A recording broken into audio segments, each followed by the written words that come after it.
It was a quiet Tuesday morning in the small desert town of Mesa Ridge, the kind of place where the air shimmered with heat and the horizon stretched endlessly, dust mixing with sunlight like old film grain. Inside the roadside diner, Rosie's Grill, a woman named April Vega, 27, moved between tables with practiced ease. Her pale blue waitress uniform was worn thin, her sneakers squeaked on the tiled floor, and her tired eyes still found a way to smile at every customer. For April, the diner was more than work. It was her lifeline, her fragile thread to stability after years of bad luck, heartbreak, and survival. But that morning, fate decided to test her once again. The bell above the door jingled. 3 men walked in, rough-looking, leather-clad, tattooed across their arms and necks. Their boots were heavy on the linoleum floor. One of them, tall and broad, with dark sunglasses and a smirk carved into his face, took a seat by the counter. April's hands trembled slightly as she poured coffee, not from fear, but from instinct. She'd dealt with difficult men before. Still, something about the way this one stared at her made her skin crawl. He didn't blink. His gaze wasn't just sharp.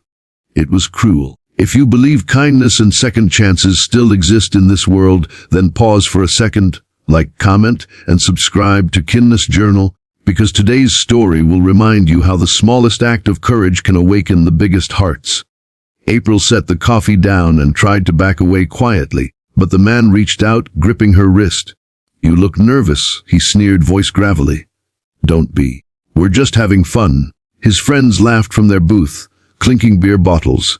The man's eyes moved down her uniform, and before she could react, he tugged sharply, ripping the front seam of her shirt. The sound tore through the diner like glass breaking. April gasped, stumbling back, clutching the torn fabric to her chest. The laughter grew louder, echoing off the tiled walls. But that laughter stopped as suddenly as it had started. The doorbell jingled again. A low, heavy rumble followed, not footsteps, but the unmistakable growl of motorcycles parking outside. 5 of them. Dust swirled around the front windows as engines cut off and boots hit the ground. When the door opened, the sunlight framed the silhouettes of men wearing black leather jackets, each marked with the red and white emblem of the Hells Angels. They weren't smiling. At the front stood Ryder Holt, a man in his late 30s with faded tattoos snaking up his arms and a scar cutting across his left brow. His presence was calm but commanding, the kind that filled the room without words. He looked at April, then at the man holding her wrist, and his expression darkened into something primal. "Let her go," Ryder said quietly, almost gently, but there was a weight behind it that made everyone in the diner freeze. The tattooed stranger chuckled. "Who's gonna make me?" he said, standing up to his full height. "You." Ryder didn't answer. Instead, one of the angels, a burly guy named Tank, with a beard that touched his chest, stepped forward and cracked his knuckles. The tension in the air thickened until even the ceiling fans seemed to stop spinning. April's heart hammered in her chest, her torn shirt clutched tightly as she backed against the counter. The man shoved her aside and swung at Ryder. But Ryder dodged easily, caught his wrist midair, and twisted until the man dropped to his knees with a shout of pain. It wasn't a brawl, it was discipline. The angels didn't fight for show. They fought to end things quickly. 1 minute later, the 3 men who'd entered the diner in laughter were crawling out of it, humiliated, bruised, and warned. Ryder turned back to April. His voice softened, the steel fading into something warmer. "You okay?" he asked. She nodded shakily, tears forming in her eyes. "Yeah," she whispered. "I am fine, thank you." Ryder picked up a fallen napkin holder, setting it back on the counter as if nothing had happened. "Didn't look fine," he murmured. His eyes held hers for a moment, calm, deep, steady. "Nobody should ever treat you like that." The angels stayed a while after that. They ordered food, burgers, fries, black coffee, but mostly they stayed to make sure April was safe.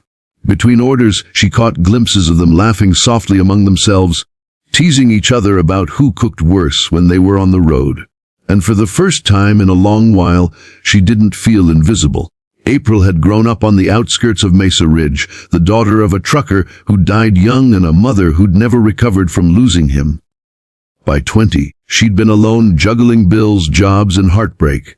The diner had been her constant, the one place she could survive quietly.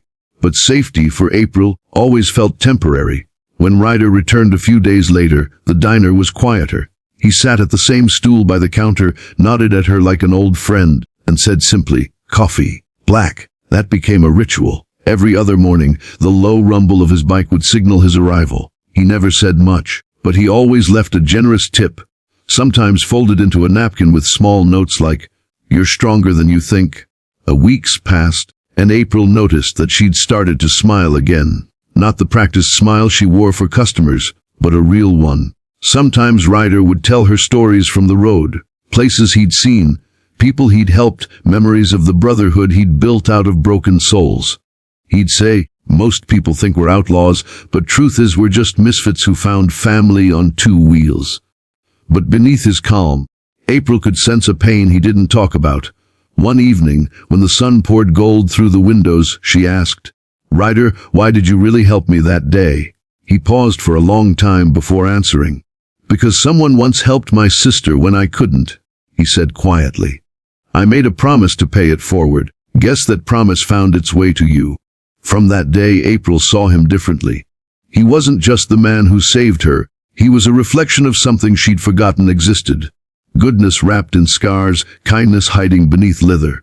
And for Ryder, April became a reminder of peace, the calm he'd been chasing across endless highways. But Mesa Ridge wasn't a peaceful town for long. A month later, one of the men who'd attacked April returned, this time with more company and vengeance burning in his eyes. They waited outside the diner until closing time, their engines roaring like thunder. April saw the shadows through the window and froze. There were 5 of them now. Before fear could take over, headlights flashed from the road, bright, steady, and familiar. The angels arrived like a storm. The confrontation that followed wasn't loud or chaotic. It was swift, decisive, and protective. When the dust settled, the men were gone again, this time for good. April sat on the curb outside, trembling, as Ryder knelt beside her, placing a reassuring hand on her shoulder. "You're safe now," he said softly. "Nobody touches you ever again." A tear spilled down her cheeks. "Why do you care so much?" she asked. "You don't even know me." Ryder smiled faintly. "Because everyone deserves someone to care, especially the ones who think they don't." That night, the desert air was cool. April looked at the row of motorcycles parked outside her diner, chrome glinting under the moonlight. For the first time, she didn't feel like the world was against her. She felt protected, seen. Months later, April bought a small motorcycle herself, an old Yamaha she fixed up with the angels' help. They taught her how to ride, how to balance, how to find freedom on the open road. It became her therapy, her strength. She no longer saw herself as a victim. She was becoming something stronger, a survivor with fire in her veins. On a bright morning 6 months after that fateful day, April rolled into Rosie's grill on her bike, helmet under her arm, wearing jeans and a simple white shirt. Confident, smiling, alive. Ryder was already there, sipping his black coffee. When he saw her, his eyes softened with pride. "You finally did it," he said. "Yeah." April grinned. "Guess I did." The diner was busier now. People had heard the story, not the violent parts, but the parts about courage, community, and unexpected friendship. Locals who once crossed the street when bikers rode by now stopped to wave. And April, the quiet, shy waitress, had become the heart of it all. She started a small fund for women in town who needed help, named it the Kindness Ride. Every year, she and the angels would host a ride across the desert, raising money and awareness for those forgotten by life's chaos. And though she never said it aloud, every time she looked at Ryder, she felt an unspoken gratitude. He had reminded her that even in a cruel world, there are people who stand between darkness and light, people who show up when you least expect them to. If this story touched your heart or reminded you that kindness still has power, please don't forget to like, share, and subscribe to Kindness Journal. Because the world needs more stories that restore faith in humanity. And before this story ends, tell us in the comments, have you ever met someone who stepped in to protect you when no one else did?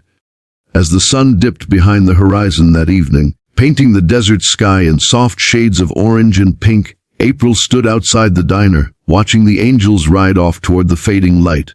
Their engines roared like a promise that some people, no matter how tough they look, carry hearts strong enough to save others. And as the wind swept through her hair, April smiled, whispering to herself, maybe the world isn't so bad after all.